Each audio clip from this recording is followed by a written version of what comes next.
வீட்ல எல்லாருமே இருக்காங்க. சாரதா பலகாரம் எல்லாமே சுட்டுட்டு இருக்காங்க. அப்போ அவங்க வீட்டுக்கார பத்தி அப்படியே யோசிச்சுட்டே அழுதுட்டு இருக்காங்க. உடனே அப்படியே கங்கா, யமுனா எல்லாருமே அழறாங்க. "எனக்கு ரொம்ப கஷ்டமா இருக்கு. அப்பா இருக்கும்போது எப்படி இருந்தது தெரியுமா?" அப்படின்னு சாரதா சொல்லிட்டே இருக்காங்க. அதுக்குள்ள காவேரி வராங்க. "என்ன எல்லாருமே சேர்ந்து அழுதுட்டு இருக்கீங்க?" அப்படின்னு கேட்குறாங்க. "அதுவாக்கா ஒன்றும் இல்லை. அப்பாவை நினச்சி அம்மா ரொம்ப வருத்தப்படுறாங்க" அப்படின்னு சொல்லிட்டு யமுனா சொல்றாங்க. அதுக்குள்ள அதை கேட்டோன்னே காவேரியும் அப்படியே அழறாங்க. "ஏய், என்னடி பண்ணிட்டு இருக்கீங்க? வயித்துல புள்ளைய வச்சுட்டு இப்படி அழுதுட்டு இருக்கீங்க. சரிடி, நான் அழலை, அமைதியா இருங்க" அப்படின்னு சாரதா சொல்றாங்க. எல்லாருமே சேர்ந்து அப்படியே அழாமல் இருக்காங்க. "எந்தாடி உனக்கு பிடிக்கும்ல, அதிரசம் நான் சுட்டிருக்கேன், சாப்பிடு" அப்படின்னு கொடுக்குறாங்க. எடுத்து அப்படியே சாப்பிட்றாங்க. "அம்மா, என்ன டேஸ்ட்டாக இருக்குமா, சூப்பராக இருக்குமா. அம்மா, எங்கே மாப்பிள்ளை வரலையா?" அப்படின்னு சாரதா கேட்குறாங்க. "இல்லைம்மா, அவர் பலகாரம்லாம் சுடுறாங்கன்னு நான் சொன்னேன், அதனால் என்னை மட்டும் விட்டுட்டு அவர் போயிட்டாருமா" அப்படின்னு சொல்கிறாங்க. "அக்கா, இந்த முறுக்கை சாப்பிட்டு பாரு, எவ்வளோ காரமாக இருக்குது. கங்காக்கா இந்த முறுக்கை தான் சாப்பிடுது" அப்படின்னு சொல்லிட்டு யமுனா கொடுக்குறாங்க. வாங்கி காவேரி சாப்பிட்றாங்க. "ஆமாக்கா, என்ன இவ்வளோ காரமாக இருக்குது, நீ என்னக்கா இவ்வளோ காரம் சாப்பிட்ற" அப்படின்னு சொல்லிட்டு கங்கா சொல்கிறாங்க. "என்னமோ தெரியலடி, எனக்கு இப்போ காரமாக சாப்பிட்றதாண்டி ரொம்ப பிடிச்சிருக்கு" அப்படின்னு சொல்கிறாங்க. எல்லாருமே சேர்ந்து அப்படியே பேசிகிட்டே இருக்காங்க. பேசிகிட்டே இருக்கும்போது சொல்கிறாங்க, "இங்கே பாருங்கள், இந்த வருஷம் 2 பேருமே சேர்ந்து மாசமாக இருக்கீங்க, நல்லபடியாக குழந்தை பிறக்கணும்" அப்படின்னு சொல்லிட்டு பலகாரம் எல்லாமே எடுத்து காவேரிக்கு கொடுத்து அனுப்புகிறாங்க. விஜய், காவேரி 2 பேருமே சேர்ந்து காரில் வராங்க. அப்படியே கார் ஓட்டிகிட்டே வராரு. "என்ன ரொம்ப சந்தோஷமாக இருந்தியா அவங்க அம்மா வீட்டுக்கு போய்?" அப்படின்னு கேட்குறாரு. "இருங்க ஒரு நிமிஷம், இருங்க இருங்க இருங்க" அப்படின்னு சொல்லிட்டு அங்கே இருக்க அந்த முறுக்கு எடுத்து அப்படியே விஜயோட வாயில் ஊட்டுறாங்க. "என்னங்க நல்லா இருக்கா?" அப்படின்னு சொல்லிட்டு.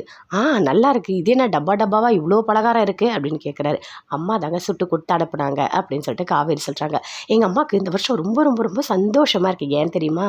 நாங்கள் 2 பேருமே சேர்ந்து மாசமாக இருக்கோம்ல, அதனால தான் எங்கள் அம்மாவுக்கு அவ்வளோ சந்தோஷம்" அப்படின்னு சொல்கிறாங்க. "இப்போ பாருங்கள், நான் கூட ரொம்ப ரொம்ப சந்தோஷமாக தான் இருக்கேன். ஏன்னா என்னோட வாழ்க்கையில் எந்த கஷ்டமும் இல்லை, நீங்கள் என் கூடவே இருக்கீங்க. இதுக்கு மேலே எனக்கு என்னங்க வேணும்?" அப்படின்னு காவேரி சொல்கிறாங்க. "சரி காவேரி, நீ சொல்கிறதுலாம் கரெக்டு தான்" அப்படின்னு விஜய் சொல்கிறாரு. "நாளைக்கு நீ என்ன சாரி கட்ட போகிற?" அப்படின்னு கேட்குறாரு. "நானா, நீங்கள் எடுத்து கொடுத்தீங்கல்ல, அந்த பச்சை கலர் சாரி தான் நான் கட்டுவேன்" அப்படின்னு சொல்கிறாங்க. "அப்படியா, அதுக்கு தகுந்த மாதிரி நானும் ஒரு ஷர்ட் எடுத்துகிட்டு வந்திருக்கேன், அதே க்ரீன் கலரில்" அப்படின்னு விஜய் சொல்கிறாரு. "என்னங்க இது, எனக்கு மேட்சாக ட்ரெஸ் போடணும்னு நினைக்கிறீங்க, ஆனால் உங்களை இப்படி பார்க்க முடியலையே, நீங்கள் எப்பவுமே டெரராக இருப்பீங்க, இப்போ இப்படி மாறிட்டீங்க" அப்படின்னு காவேரி சொல்கிறாங்க. நாள் வந்தால் மாறி தானே ஆகணும்" அப்படின்னு சொல்லிட்டு விஜய் சொல்கிறாரு. "அடுத்த வருஷம் பாப்பா வந்துடும், அப்புறம் ஒரு பொண்ணு பிறக்கும்." "என்னங்க பொண்ணுன்னு சொல்கிறீங்க, பையன் கூட பிறக்கலாம்ல" அப்படின்னு காவேரி சொல்கிறாங்க. "இல்லடி, எனக்கு பொண்ணு தான் வேணும். என் பொண்ணு குட்டியாக வளரும், அதுக்கு பாவாடை சட்டை போடணும், அந்த ட்ரெஸ்லேயே நம்ம எல்லாம் ஃபேமிலியாக ஒரே மாதிரி ட்ரெஸ் போடணும், அப்புறம் எல்லாமே பார்த்து பார்த்து பண்ணணும்" அப்படின்னு சொல்லிட்டு விஜய் அப்படியே ரொம்ப பயங்கரமாக அப்படியே கற்பனை பண்ணி சொல்லிட்டு இருக்காரு.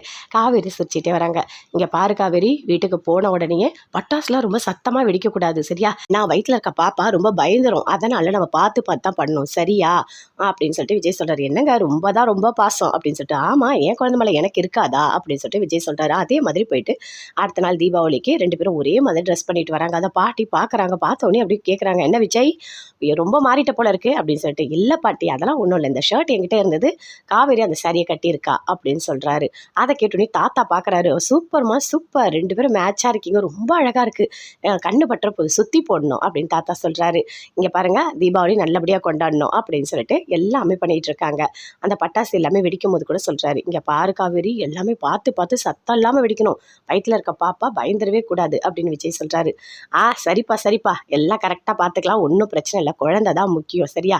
அங்கே போயிட்டு நம்ம சுசுர் கம்பி எல்லாம் பிடிக்கலாம்" அப்படின்னு சொல்லிட்டு ஃபேமிலியாக சேர்ந்து பிடிக்கிறாங்க. அழகாக சுசுர் கம்பி சுற்றிட்டு இருக்காங்க, என்ஜாய் பண்ணுறாங்க.